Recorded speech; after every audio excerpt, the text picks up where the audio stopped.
Good morning everyone. आज हम लोग देखते हैं क्लास 10 का सोशल साइंस का सिविक्स सिविक्स बुक का यहाँ पर ऑब्जेक्टिव क्वेश्चंस को हम लोग देखेंगे जो कि आने वाले एग्जाम में कवर होगा।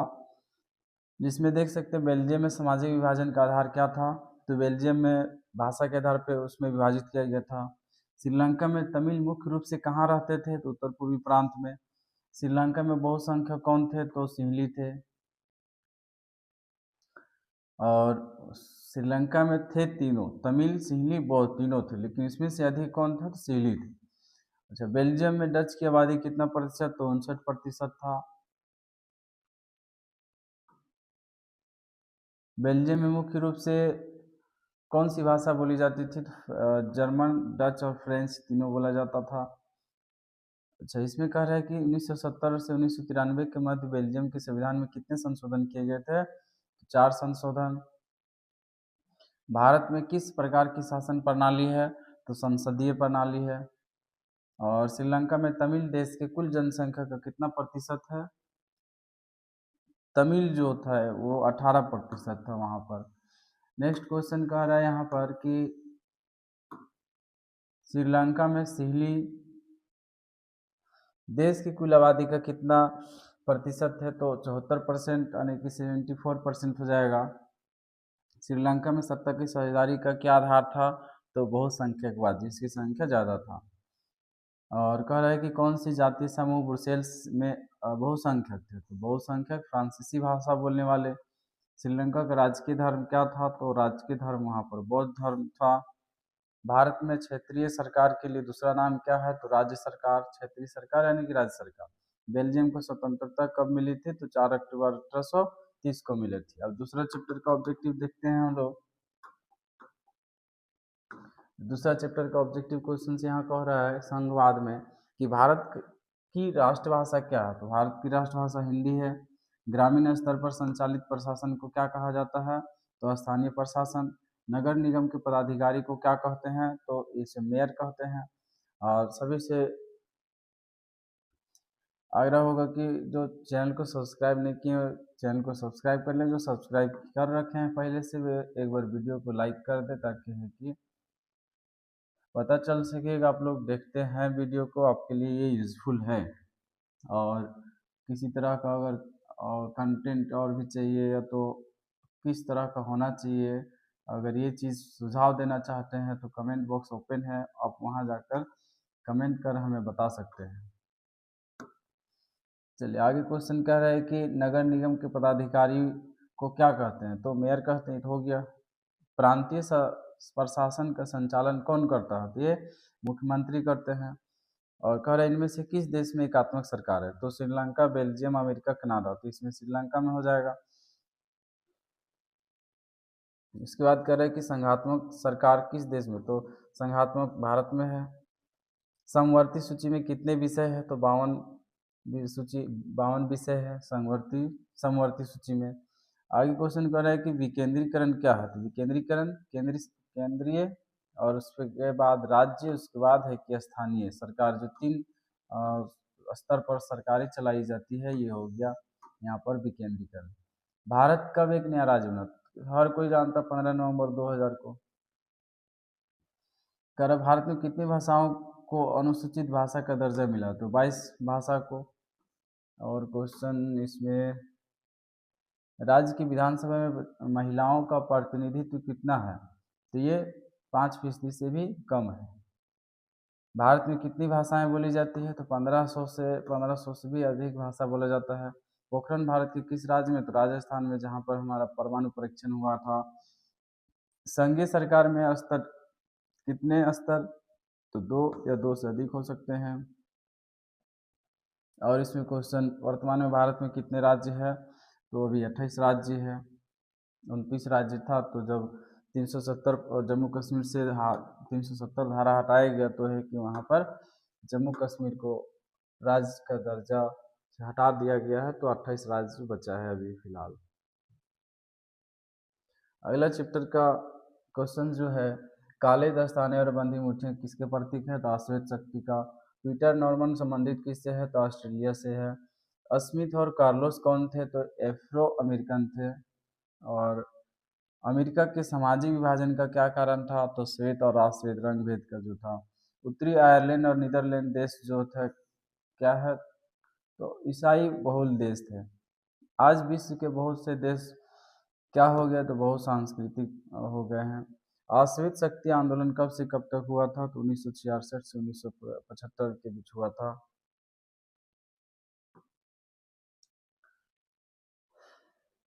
अगला क्वेश्चन कर रहा है कि पीटर नॉर्मन की मृत्यु कब हुई थी? पीटर नॉर्मन तो 2006 में हुआ था। नेक्स्ट क्वेश्चन कर रहा है कि ब्रिटेन में नेशनलिस्ट पार्टी जो था किस वर्ग का समर्थन कर रही थी? तो कैथोलिक का। अच्छा, कह रहा है कि अश्वेत लोगों के आत्मगौरव का प्रतीक क्या है? तो गले में काला मफलर, ये एक प्रतीक माना जाता है। आगे कह रहे हैं कि सामाजिक विभाजन की राजनीति का परिणाम भी निर्भर किस पर करता है? तो 3 चीज़ों पर निर्भर करता है। नेक्स्ट है कि मेक्सिको ओलंपिक की कहानी किस आंदोलन से संबंधित है? तो नागरिक अधिकार आंदोलन पर।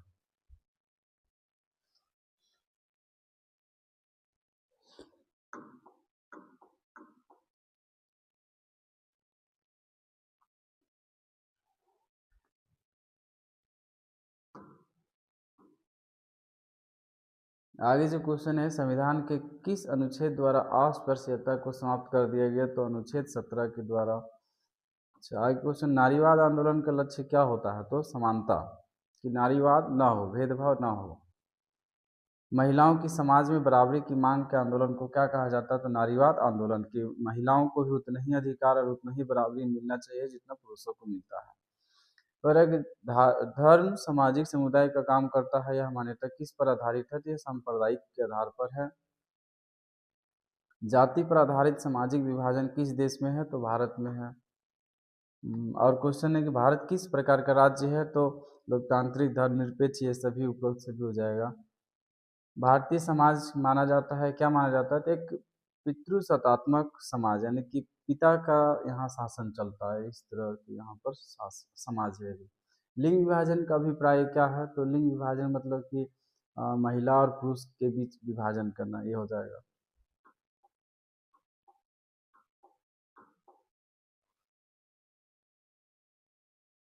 और इस चैप्टर का 2005 में किसने नेपाल की निर्वाचित संसद को भंग कर दिया था? तो राजा ज्ञानेंद्र ने। नेपाल में लोकतंत्र की स्थापना कब हुई? तो 1990 में हुआ था। नेपाल की राजधानी क्या है? तो काठमांडू है। और वामसेफ किसका आंदोलन था? तो कर्मचारी का। बोलीविया में सोशलिस्ट पार्टी का को सत्ता कब प्राप्त हुआ था? तो 2006 में। बोलीविया में युद्ध क्यों हुआ था? तो जल के निजीकरण को रद्द करने के लिए हुआ था। राजनीतिक दल का क्या कार्य होता है? तो पार्टी बनाना, चुनाव लड़ना, सरकार बनाना, ये सभी काम हो जाता है। 1990 में नेपाल का राजा कौन था? तो राजा वीरेंद्र सिंह था। ग्रीन बेल्ट मूवमेंट का संबंध किससे है? तो केनिया से है। और कितिको हकिचको आंदोलन किस राज्य से है? तो ये कर्नाटक से हो जाएगा। अब आ गया राजनीतिक दल। तो इसमें इस चैप्टर से ऑब्जेक्टिव क्वेश्चन, इनमें से किस देश में एक दलीय शासन व्यवस्था है? तो एक दलीय चीन में है। बहुजन समाज पार्टी की स्थापना कब और किसने? तो 1984 काशीराम ने किया था। और एक दल को छोड़कर दूसरे दल में चले जाना क्या कहलाता है? तो दल बदल कहलाता है। आगे क्वेश्चन, कई दलों वाले देश के व्यवस्था को क्या कहते हैं? तो बहुदलीय व्यवस्था। कानून कौन पास करता है? तो विधायिका। अच्छा, भाजपा की स्थापना कब हुआ था? तो 1980 में हुआ था। पूछे थे इससे पहले किसान से कांग्रेस पार्टी की स्थापना कब हुआ था? तो 1885 में। कम्युनिस्ट पार्टी की स्थापना तो 1925। पहली बार केंद्र में गैर कांग्रेसी सरकार कब बनी थी? 1977 में। भारतीय जनता पार्टी यानी कि बीजेपी का चुनाव चिन्ह कमल छाप।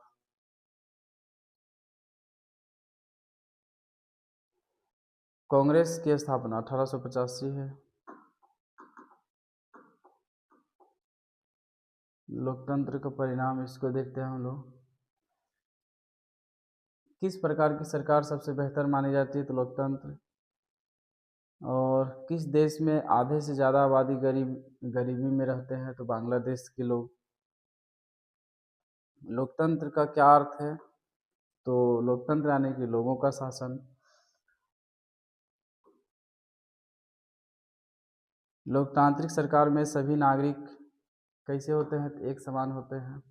शिकायतों का बना रहना लोकतंत्र में किसका प्रतीक है? तो सफलता का। भारत में लोकतंत्र की सफलता में क्या बाधा है? तो गरीबी, मतदान का दुरुपयोग, अशिक्षा, ये सभी यहाँ पर बाधा बनती है।